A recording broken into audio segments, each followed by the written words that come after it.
Welfare foundation এবং সবাইকে অসংখ্য ধন্যবাদ জানাই আমাকে এই মঞ্চে অত্যন্ত বিশিষ্ট ব্যক্তিজনের মধ্যে উপস্থিত হওয়ার জন্য অনুরোধ করার জন্য।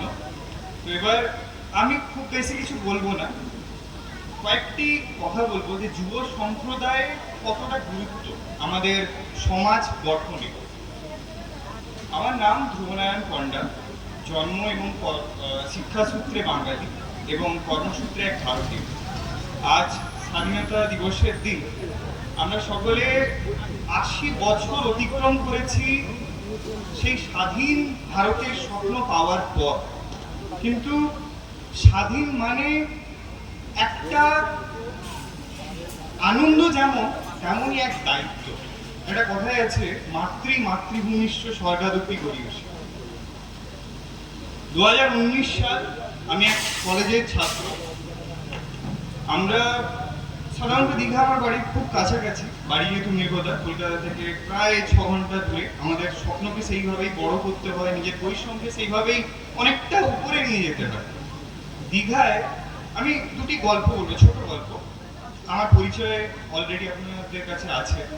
তো দীঘায় 2019 সালে যখন আমরা দেখি, তখন কোভিড আসেনি, কোভিডের আগে প্রায় 27 জন মতো, বেশি হবে, 27-এর বেশি ছোট ছোট বাচ্চারা। আপনারা হয়তো দীঘা গেছেন, আপনারা এটা লক্ষ্য করতে পারবেন, হাতে ট্রে নিয়ে কানের দুল বিক্রি করা তাদের কাছে একটা অনেক ছাত্রছাত্রী বাচ্চারা ছিল। তার না কোথাও স্কুলে ভর্তি হয়েছিল, না অন্য কোনোভাবে শিক্ষার সঙ্গে সামাজিক যে স্তরের সঙ্গে যুক্ত ছিল। তো এই জিনিসটা আমাকে ভাবায় যে আসলে এটা কেন হচ্ছে। স্বাভাবিক, প্রবলেম বুঝতে পারলে সেটা নিয়ে আমাদের সঠিক প্রশ্ন করতে হয় এবং সঠিক উত্তর পেতে হয়। তো এবার প্রশ্ন করার জন্য ওদের সঙ্গে আমাকে অবশ্যই খুব কাছাকাছি যুক্ত হতে হতো। তো এবার আমি আমার বন্ধু বান্ধবদেরকে একত্রিত করি। প্রথমে মন্ত্র একটা ছিল মনে, যদি তোর ডাক শুনে কেউ না আসে একলা চলো। প্রবলেমটাকে বুঝতে হয়েছিল। প্রথমে আমরা কি করি, দুর্গাপুজোর সময়, ক্রিসমাসের সময়, ঈদের সময় ওদেরকে কাপড়, খাবার, বই দান করি। কেন? বোঝার জন্য আসল সমস্যাটা কি কারণে ওর এতজন, এত ছোট ছোট বাচ্চা মূল স্রোতের সঙ্গে যুক্ত নয়, তারা বিক্রি করতে বাধ্য হচ্ছে। 1 বছর পরে আমরা বুঝতে পারি যে ওর বাবা মা সাধারণত মাইগ্রেন্ট, কেউ বিহার থেকে এসছে, কেউ উত্তরপ্রদেশ থেকে এসছে, বিভিন্ন জায়গা থেকে এসছে কর্মসূত্রে। এবং ওদের কাছে রাশন কার্ড আছে, ভোটার কার্ড আছে, কিন্তু এখানকার নেই। যখন আপনি মনে করবেন আমফানের সময় প্রধানমন্ত্রীর ঘোষণার পরে যখন সকলে রাশন পাচ্ছিল, এদের ঘরে কিন্তু রাশন পৌঁছাচ্ছিল না। আমাদের সরকারের বিভিন্ন প্রকল্পের সময় আমার বন্ধু বান্ধব স্বেচ্ছাসেবক হিসেবে গিয়ে ওদের সমস্ত ডকুমেন্টেশনে হেল্প করে। এবং এই যে আজকে আপনি বিশ্বাস করবেন, আজকে আপনি দীঘা যান, হয়তো 5 থেকে 6 জন পাবেন যারা হয়তো সেম জিনিসটা করছে এবং তারা স্বইচ্ছায় করছে। তো প্রবলেম সলভ করার জন্য অর্থের প্রয়োজন, কখনো হ্যাঁ, অবশ্যই হ্যাঁ, কখনো অর্থ ছাড়াও হয়। আমাদেরকে সঠিক প্রশ্ন করতে জানতে হয়। কিভাবে বলো? তাদেরকে স্কুলে ভর্তি করানো, আমফানের সময় সমস্ত কিছু পৌঁছে দেওয়া। এই সবের পরে তার যখন বাড়ির লোকেরা বিভিন্ন জিনিস পেতে শুরু করলো, যখন মূল স্রোতে ফিরে এলো, তখন এই প্রবলেমটা এক্সিস্ট করলো না। কিন্তু আমরা কি এখনো ওদেরকে হেল্প করি?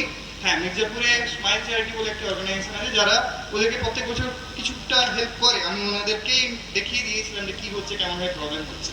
তো নিজে থেকে ব্যক্তিগতভাবে হয়তো আমি কোনো সোসাইটির সঙ্গে যুক্ত নয়, এছাড়া কিন্তু হ্যাঁ, আমি সমস্যা বুঝতে পারি এবং সমস্যার সমাধান করার কৌশল বানানোর ক্ষমতা গত 5 বছর এবং তাছাড়াও পার্সোনালভাবে 4 বছর, 9 বছরে রক্ত করেছে কিছুটা হলে।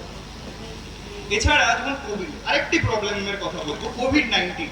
আপনারা সকলেই আমার কথায় আশা করি ইকো করবেন যে যখন কোভিড-19-এ সবার কাছে খাবার পৌঁছাচ্ছিল না, আর্থিক সংস্থান নেই বাড়িতে, বলুন তো আমাদের মেধাবী ছাত্রছাত্রীকে বই কিনে দেওয়ার সামর্থ্য কি তাদের গুরুজনদের, তাদের বাড়ির সবার ছিল? আজকে আমরা শিক্ষা সামগ্রী দিচ্ছি, তাই জন্য আমার কথাটা মাথায় এলো। তো আমি এই প্রবলেমটা কিভাবে সমাধান করার চেষ্টা করি। আচ্ছা, কোভিডের আগে আমি কিছু ছাত্রকে পড়াতাম। কোভিডের সময় আমি বিনামূল্যে হিন্দু মুসলিম সবাইকে পড়িয়েছি। কিন্তু তো আমার কাছে ছাত্রছাত্রীরা ছিল। একটা কথা বলুন, ক্লাস 7-এর একটা ছাত্র যখন তার পরীক্ষা শেষ করে ফেলে, তার বই কি তার কোনো কাজে লাগে? বিশেষ করে স্পাইকের কথা বলছি।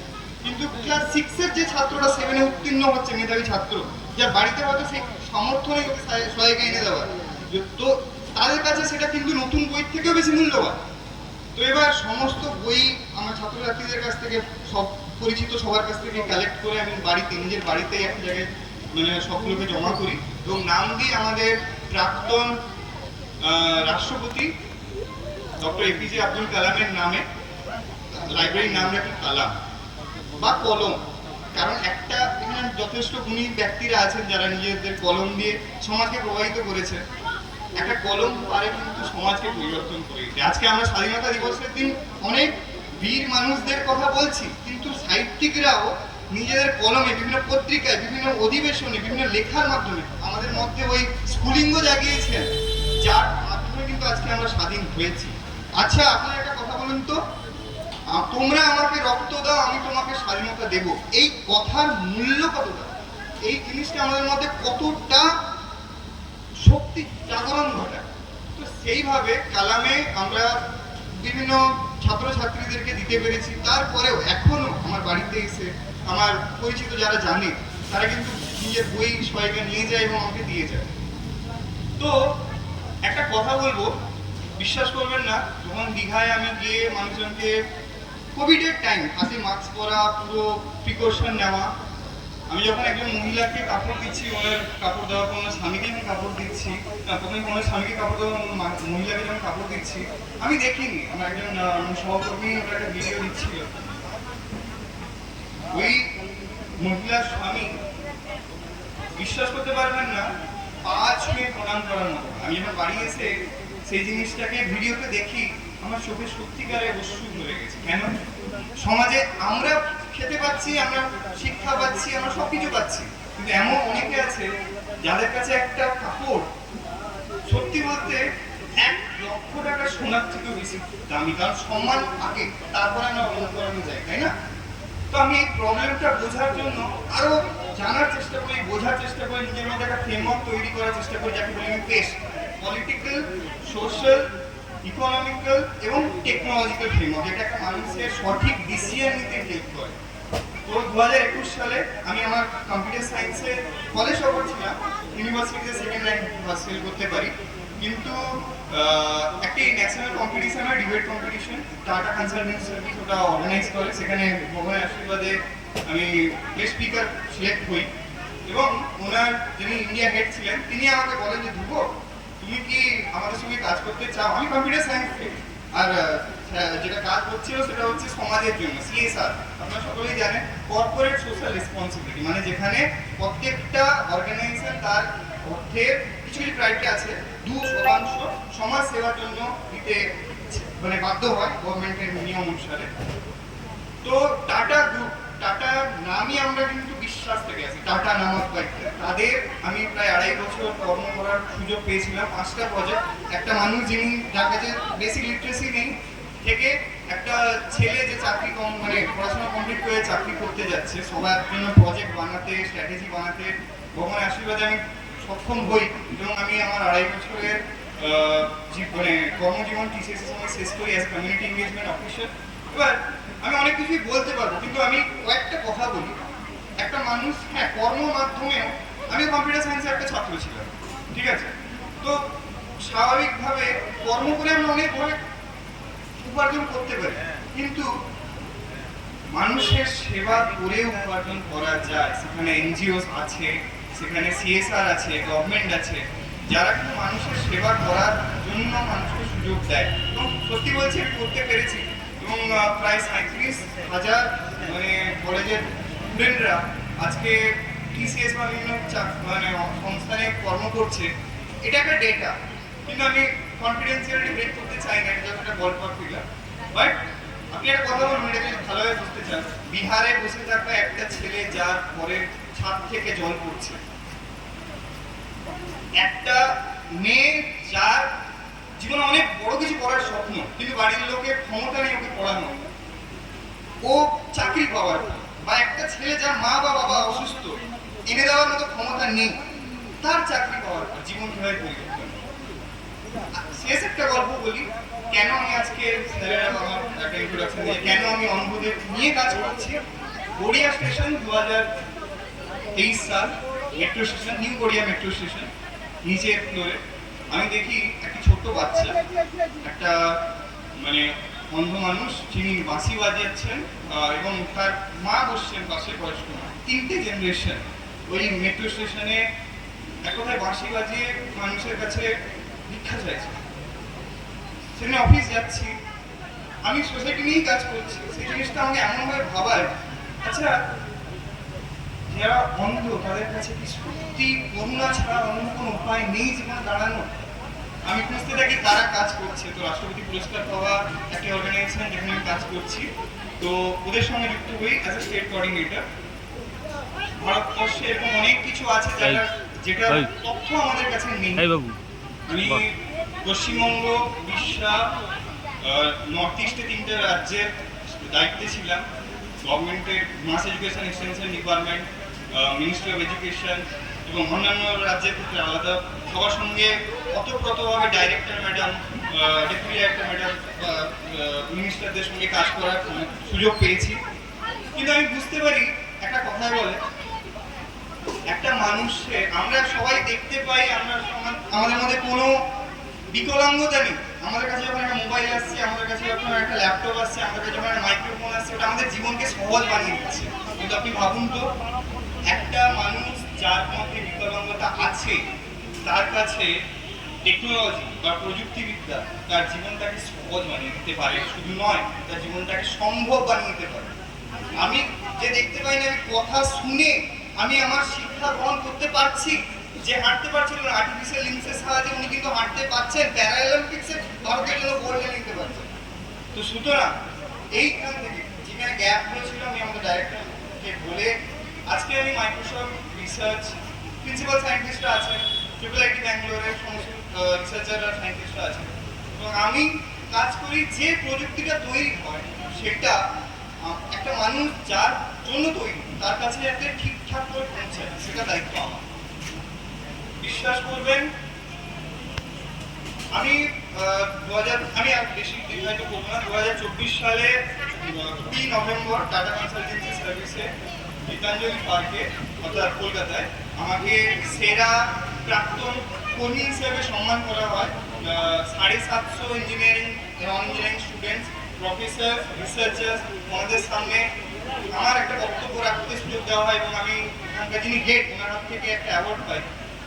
সেটা আমার কাছে খুব খুব গর্বের একটা বিষয় ছিল। কিন্তু আমি সত্যি বলছি, একটা মানুষ যে পড়াশোনা করতে পারছিল না বা যার কাছে একটা কাপড় কেনার ক্ষমতা ছিল না, তার মুখে হাসি ফুটিয়ে তোলা যে আনন্দ, তো নিজের জীবনে ব্যক্তিগত জীবনে এত উপরে গিয়ে আমি আনন্দটা পাই। আজ অব্দি 4টে ন্যাশনাল, 2টো গ্লোবাল অ্যাওয়ার্ড পাওয়ার পরেও আমি সত্যি সেই আনন্দ, মানে আমি মিনিস্ট্রির সঙ্গে রাজেশ আগরওয়াল আছেন, department of disability minister secretary আছেন, ওনার সঙ্গে কাজ করা, রিসার্চারদের সঙ্গে কাজ করা, IIT Delhi, IIT Madras research park, IIT Bangalore, সকলের সঙ্গে কাজ করার পরেও সত্যি বলি, আন্তরিক শান্তি যেটা পাওয়া যায় সেটা কিন্তু মানুষজনের মুখে হাসি ফুটিয়ে পাওয়া যায়, কারণ সেখানে কোনো স্বার্থ থাকে না। এবং আমরা কি করে পারবো, আমাদের বাড়ি তো, আমি কেন বললাম আমাদের বাড়ি থেকে কলকাতা রাজধানী শহরে 6 ঘন্টার দূরত্ব, আমাদেরকে কোনো একটা কিছু করতে গেলে কিন্তু এতটা যেতে হয়, তো আমাদের এই পরিশ্রম করাটা আমাদের কাছে বাধ্যতা। কিন্তু সংস্কৃতে একটা শ্লোক আছে, উদ্যমং সাহসং ধৈর্যং বুদ্ধিং শক্তিং পরাক্রম সড়ত যত্র বর্ধন্তে তত্র দেব সাপি। একটা মানুষের মধ্যে যদি উদ্যম থাকে, সাহস থাকে, ধৈর্য থাকে, বুদ্ধি থাকে, শক্তি থাকে এবং পরাক্রম থাকে, যেটা এই 5টা থাকার পরেই তৈরি হয়, একটা মানুষের সঙ্গে কিন্তু ভগবান দাঁড়িয়ে থাকে। যার কেউ নেই, যার ভগবান আছে, আপনার বলে না নেকি কি রাহ মে তু চল রব্বা রহেগা তেরে সঙ্গে, একটা কথা বলে না, কর্ম ঠিক রাখলে রাস্তা ভগবান দেবে। আজ আমি কর্ম করছি, কিন্তু 2025 থেকে একইভাবে একটা নতুন প্রবলেম আমাকে ভাবায়। আপনি সকালে আবার পাবলিক করবেন, কোভিডের পরে সবাই বাড়ি চলে আসে, ভুসিমাল দোকান বা পানের দোকান যেটা একটা ছিল, আপনি সকলেই জানেন এখন ওটার সংখ্যা কিন্তু 7 গুণ হয়েছে। একটা টোটোর সংখ্যা কিন্তু 12 গুণ হয়েছে, এখন ওটা 3 গুণ, কারণ লোকে উপার্জন না করতে পেরে বাইরে চলে যাচ্ছে। আমরা যখন গ্র্যাজুয়েশন কমপ্লিট করি, আমাদের কাছে বাধ্যতা হয় ব্যাঙ্গালোর, হায়দ্রাবাদ, গুজরাট যাওয়া ছাড়া আমাদের কোনো রাস্তা থাকে না, যেটাকে বলা হয় ডিস্ট্রেসড মাইগ্রেশন। আমরা বাধ্য হই যেতে। তো এটা আমার কাছে নতুন প্রবলেম স্টেটমেন্ট, যার জন্য ত্রিপুরার একটি সংস্থা আছে, ওয়েস্ট বেঙ্গলের রামনগরে একটা সংস্থা আছে, আপনার রাজস্থানে একটা সংস্থা আছে, এরকম বিভিন্ন সংস্থার সঙ্গে আমি পার্সোনালি কাজ করছি যাতে এই সমস্যাটাকে সমাধান কীভাবে করা যায়। এবং এতদিনের এছাড়া আমি ইন্টারন্যাশনাল অর্গানাইজেশন রেডার ইন্ডিয়া, যারা ডিজাস্টার ম্যানেজমেন্ট উপরে কাজ করে, আপনারা সকলে জানি আসামে কি হয়েছে, উড়িষ্যায় কি হয়েছে, তো ওখানে আমি কম বেশি ভলেন্টিয়ার হিসেবে কাজ করেছি। সব ক্ষেত্রে অর্থ সত্যি গুরুত্ব রাখে না, কিছু সময় মানুষের জন্য করা একটা স্বইচ্ছা হয়। তো আমি এনাদের জন্য করছি, কিছু ফ্রেমওয়ার্ক বানিয়েছি, আপনাদের সকলের সত্যি আশীর্বাদ প্রার্থনা করব যে পথে এগাচ্ছি সেটা যাতে আরও হয়, মানুষজনের পুরোটা না হলেও সময়কালে কিছুটা করতে পারি, এই বলে আমি আমার কথা শেষ করব। এবং একটি শেষ কথা বলবো, যদি ক্ষুদিরাম বসু কিছুদিন আগে যা জন্মদিন ছিল উনি না থাকতেন তাহলে আমাদের মধ্যে সেই আগুন জন্মাতো না। যদি নেতাজি সুভাষচন্দ্র বসু সবার সামনে গিয়ে ওই নেতৃত্ব দান না করতেন তাহলে কিন্তু আমরা পেতাম না। একজন বয়স্ক মহিলা মাতঙ্গিনী হাজরা, তিনি যদি সবাইকে পথ না দেখাতেন আজ আমাদের দেশে কিন্তু এই স্বাধীনতা আমরা পেতাম না। স্বাধীনতা পেয়েছি 80 বছর আগে, এখন কি আমাদের কি প্রয়োজন? স্বাধীনতা কি শুধু সামাজিক স্বাধীনতা? স্বাধীনতার মধ্যে কিন্তু সামাজিক স্বাধীনতার সঙ্গে অর্থনৈতিক স্বাধীনতাও আছে, আপনার মানসিক স্বাধীনতাও আছে, এবং স্বচ্ছন্দে বেঁচে থাকা, vulnerability reduction is also part of an independent mindset, যেটা আমাদেরকে কিন্তু অ্যাচিভ করতে আমরা সকলেই বাধ্য হই। কারণ না পেলে আমরা কিন্তু সকলে না শোক থেকে হারিয়ে যেতে শুরু করি। তো আমরা যুব সমাজ যদি আমরা দেশকে স্বাধীন করতে পেরেছিলাম তাহলে দেশের যে আজকের প্রয়োজন আমরা সকলে সমবেতভাবে সেটা কিন্তু পারবই। আর কর্মণ্যে বাধিকা রাস্তে মা ফলেষু কদাচন, আমরা সকলে যেটা করি কর্ম করার ক্ষমতা আমাদের থাকে, বাকি ভগবান আমাদের সঙ্গে। অসংখ্য অনেক অনেক ধন্যবাদ। একেবারে তরতাজা যুবক ধ্রুবজ্যোতি পণ্ডা তার জীবনের এই অল্প পরিসরে যে সংগ্রামে রয়েছে আগামী প্রজন্মকে দিশা দেখানোর জন্য তার যে আলোচনা, তবে যদি উচ্চ মাধ্যমিক এবং উচ্চ মাধ্যমিকের পর গ্র্যাজুয়েশন এবং পিজি স্টুডেন্টদের নিয়ে ও কোনো সেমিনার করে, যদি করা যায় কখনো, তাহলে তার বক্তব্যটা আরও বেশি তারা নিতে পারবে এবং তার পাশেও দাঁড়াতে পারবে আশা করি। অনেক অনেক ধন্যবাদ ধ্রুবজ্যোতিকে। আমরা এরপর যার কথা শুনবো গোপাল মহাপাত্র, যিনি